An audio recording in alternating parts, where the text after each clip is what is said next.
Hello friends, welcome back. I am Vivek Singhal from tradingwithvivek.com और आज हम बात करने वाले हैं रिलायंस इंडस्ट्रीज के बारे में। और रिलायंस इंडस्ट्रीज के बारे में बात करते हुए मैंने एक वीडियो हाल फिलहाल में कुछ टाइम पहले ही बनाई थी। अगर आप यूट्यूब पर जाते हो, यूट्यूब पर जाकर अगर आप सर्च करते हो रिलायंस विवेक सिंघल, तो यहाँ पर वो वीडियो निकल कर आ जाएगी। Reliance Industries target 10,000 multibagger, ये मैंने 4 मंथ्स पहले वीडियो बनाई थी।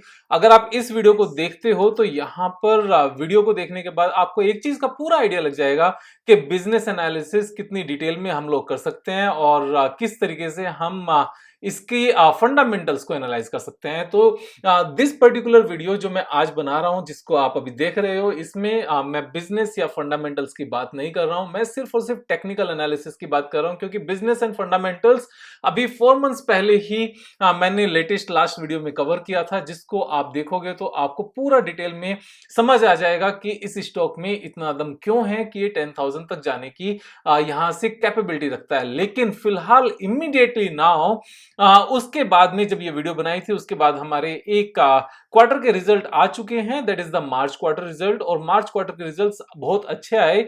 लास्ट ईयर के मार्च 2021 के क्वार्टर के कंपैरिजन में जो अभी रेवेन्यू है दैट इज 207,375, तो यहां से इंक्रीज होकर आया। और नेट प्रॉफिट भी यहां पर अच्छा खासा इंक्रीज हुआ 13,000 के कंपैरिजन में, दिस इज 16,203, तो ये एक अच्छा खासा बढ़कर आया है।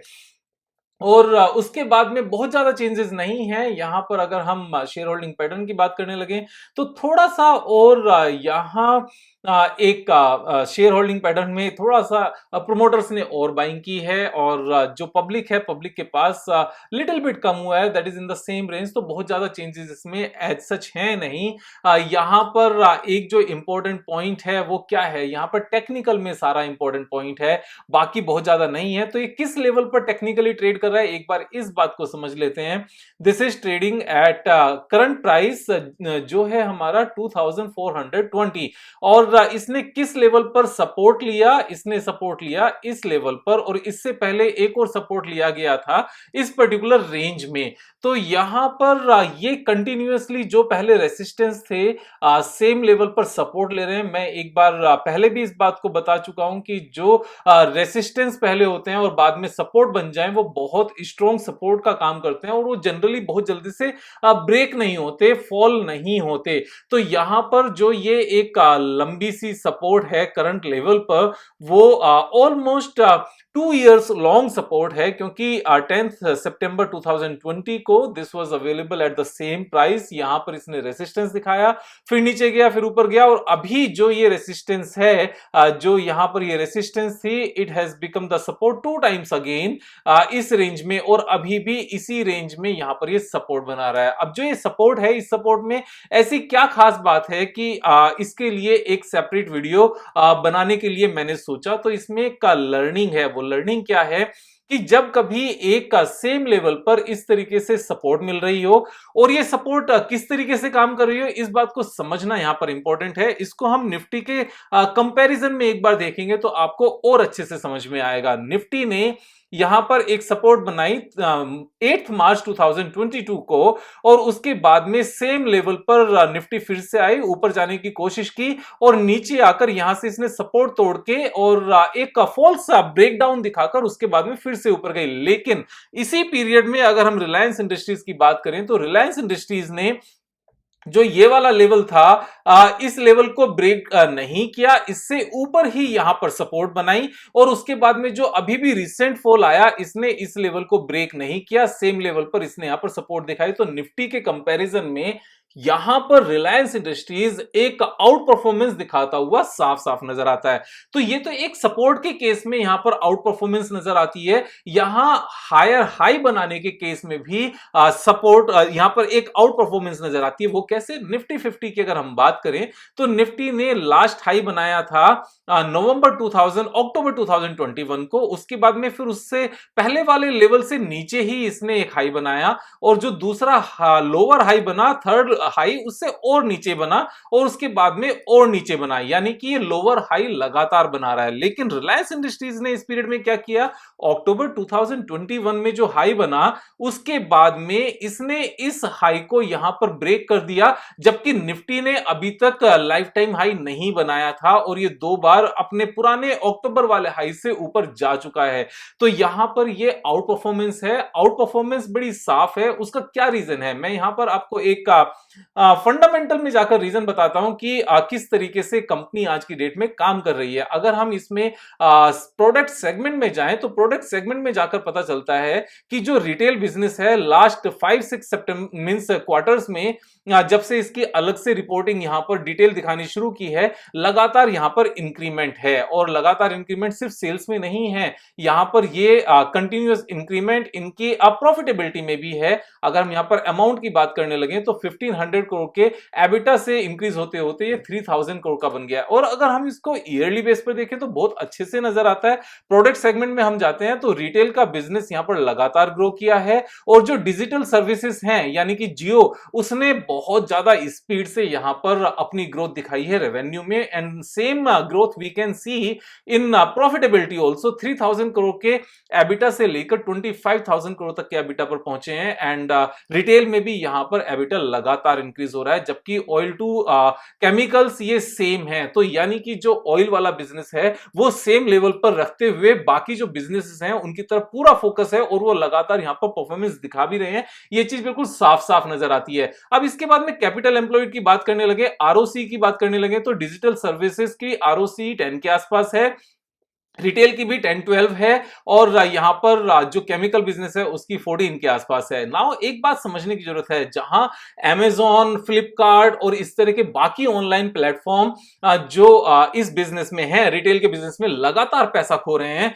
सेम टाइम पर रिलायंस इंडस्ट्रीज की रिटेल आर्म यहां पर आरओसी की मैं जब बात कर रहा हूं तो 10% की आरओसी दिखा रहे हैं। नॉट 10%, 10% था, 10% से इंक्रीज होकर 12% हो गया है और डिजिटल सर्विसेज में ये 10% के आसपास की यहां पर आरओसी है। और इसी के कंपैरिजन में अगर हम भारतीय एयरटेल की बात करने लगे जो जियो में जियो के जैसे बिजनेस में है, तो उसकी आरओसी कितनी है, उसकी भी 12 है, यानी कि जो एक बहुत पुराना प्लेयर है उसके जितनी आरओसी अभी आज की डेट में रिलायंस जियो ने यहां पर दिखानी शुरू कर दी है। तो ये एक रीजन है कि पहले जिस रिलायंस इंडस्ट्रीज का पी रेशो बहुत ज्यादा नहीं होता था, यहां पर पी रेशो काफी कम होता था, अगर हम बात करने लगे तो इसका 10 इयर्स का एवरेज कितना है, 10 इयर्स का मीडियन है 17 and right now it is quoting at 27। तो इतना हाई क्यों है, क्योंकि उस टाइम तक इसका बिजनेस सिर्फ और सिर्फ ऑयल वाला बिजनेस था एंड एनर्जी बिजनेस कभी भी 30-40 के पीई पर ट्रेड नहीं किया करते, क्योंकि वो बहुत ज्यादा ग्रोइंग बिजनेस नहीं होते हैं। ग्रोइंग बिजनेस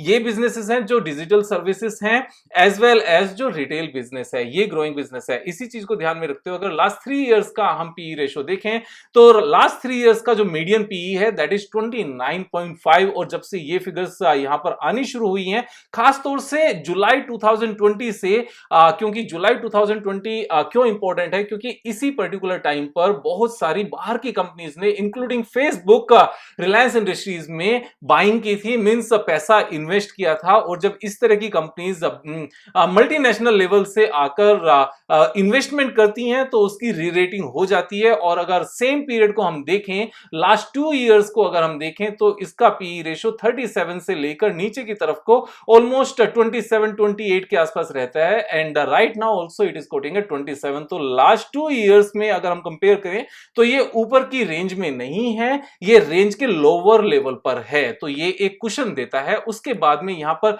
टेक्निकल एनालिसिस में मैंने बताया निफ्टी से इसने सीधी सीधी आउट परफॉर्मेंस दी है, not only at the time of making the bottom but at the time of making the resistance also. इसने ऊपर की तरफ को यहां पर ब्रेकआउट दिया है, जो पहले ब्रेकआउट जो पहले हाई बना था अक्टूबर में उससे ऊपर इसने ब्रेकआउट देकर यहां ये अक्टूबर का हाई है, इससे ऊपर इसने स्टे भी किया। मार्केट के साथ चीजें फिर से नीचे आई, लेकिन फिर से ऊपर गया, फिर नीचे आई। लेकिन अभी क्या हो रहा है यहां पर, इमीडिएटली नाउ मैं सारी ड्राइंग यहां से एक बार हटा देता हूं जिससे हम सब अच्छे से समझ सकें।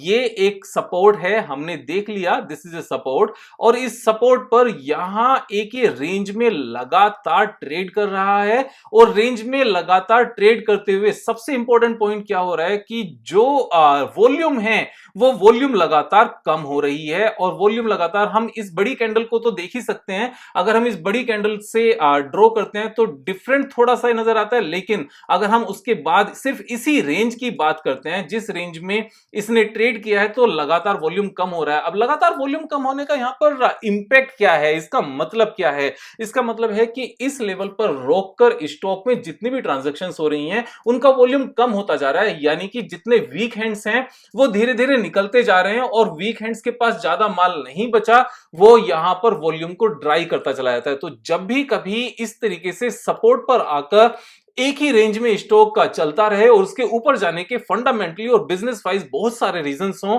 और एक ही रेंज में रहकर अगर वॉल्यूम लगातार कम होती जाए, तो इस चीज की बहुत ज्यादा प्रोबेबिलिटी होती है कि वापस से ये अपर रेंज की तरफ जाएगा, because this stock is trading in A range now. और वो रेंज क्या है? वो एक अच्छी बड़ी रेंज है। अगर हम देखें, वो रेंज इतनी बड़ी रेंज है अक्टूबर से लेकर अब तक। तो अगर ये वापस से सेम रेंज की तरफ चला जाता है, हायर एंड पर चला जाता है इसी रेंज के, तो यहां से 13-14% का सीधा सीधा अपमूव है। ये कितना टाइम लगेगा? मेरे ख्याल से उतना ही टाइम लगेगा जितना टाइम इसने पहले लगाया था अपर रेंज में पहुंचने में, 41 डेज 16%। उसके बाद में इसने फिर से सेम तरीके से बिहेव किया, और इस बार इसको ऑलमोस्ट 22 डेज लगे 16% जाने में। शायद इतना ही टाइम इसको इस बार भी लगेगा यहां से अपर रेंज तक जाने में, 30 डेज 40 डेज 50 डेज 60 डेज। मैं कहता हूं अगर इसको 3 मंथ्स भी लग गए, 3 मंथ्स में भी अगर 14% का गेन आता है, then this is a superb gain. और इसी तरीके से समझकर जब हम किसी काम को करते हैं और इसकी सपोर्ट में बिजनेस एनालिसिस और फंडामेंटल एनालिसिस दोनों होते हैं, तो मार्केट के नीचे आने की वजह से अगर स्टॉक प्राइस नीचे आ जाता है तो हमें घबराहट नहीं होती है, वहां पर हम उसको होल्ड करके रख पाते हैं। और बिजनेस और फंडामेंटल्स को समझने के लिए रिलायंस इंडस्ट्रीज के यहां पर मैं वापस से आपको बता देता हूं, आपको यूट्यूब पर जाना है, यूट्यूब पर जाकर आपको यूट्यूब पर सर्च करना है रिलायंस इंडस्ट्रीज विवेक सिंघल। आपको ये निकल कर आ जाएगा, रिलायंस इंडस्ट्रीज विवेक सिंघल, अपनी वाली वीडियो यहां पर निकल कर आ जाएगी, और उसको आप पूरा देखेंगे तो आपको समझ में आ जाएगा। यहां रिलायंस इंडस्ट्रीज टारगेट 10,000 करके मैंने बनाई हुई है। क्यों? क्योंकि लॉन्ग टर्म में इसके टारगेट्स नजर आने वाले हैं। तो कल फिर मिलेंगे एक नई वीडियो के साथ, तब तक सब्सक्राइब कर लो यार। Thank you so much, have a nice day.